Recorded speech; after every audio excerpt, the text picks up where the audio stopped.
పిల్లలకైతే పడుకోబెట్టాము 5 o'clock అనమాట. ఇక్కడ అన్ని సీసీ కెమెరాస్ ఉన్నాయండి, అందుకే ఆ హోప్తో వెళ్తున్నాం. పిల్లలకి తాళం వేసి మీ అందరికి కూడా ఒకటే డౌట్ కదండి, పిల్లలకి ఎక్కడ పెట్టారో మీరు కాశీలోన వెళ్ళినప్పుడు అనేసి అడుగుతున్నారు కదండి. మేము పిల్లల్ని వదిలేసి ఎక్కడికి వెళ్ళలేదండి. సారీ అండి, నేను లాస్ట్ షార్ట్ లోనైతే పిండ ప్రతిష్ఠ అంటున్నాను కదా, పిండ ప్రతిష్ఠ కాదక్క, పిండ ప్రదానం అని అంటున్నారు. సో నాకు తెలియక అట్లా అనేసాను, దానికైతే సారీ అండి. ఫస్ట్ మేము పిండ ప్రదానం చేయడానికైతే టైమింగ్ వచ్చేసి 5 o'clock అనమాట. మార్నింగ్ అయితే వెళ్ళాలండి. అంత మార్నింగ్ పిల్లలు లేకపోతే కూడా వాళ్ళు ఎగరండి.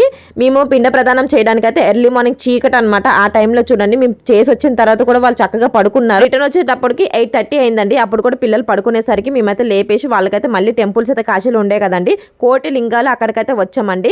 పిల్లల్ని వదిలేసి ఎవ్వరు కూడా ఎక్కడికి వెళ్ళరు, వాళ్ళ సేఫ్టీ ముందు చూసుకునే మేమైతే వెళ్తామండి. సీసీ కెమెరా అలానే మా దగ్గర తాళం అనేది మేము వేసేసాము. తెలియని చోట ఇలా పెట్టడం కూడా కరెక్ట్ కాదని నాకు కూడా తెలుసండి. సేఫ్టీ కోసం చూసి నేనైతే పెట్టానండి. వేసుకున్న డ్రెస్ చాలా బాగుందండి, ఇక్కడ ట్యాగ్ చేసిన చెక్ చేయండి.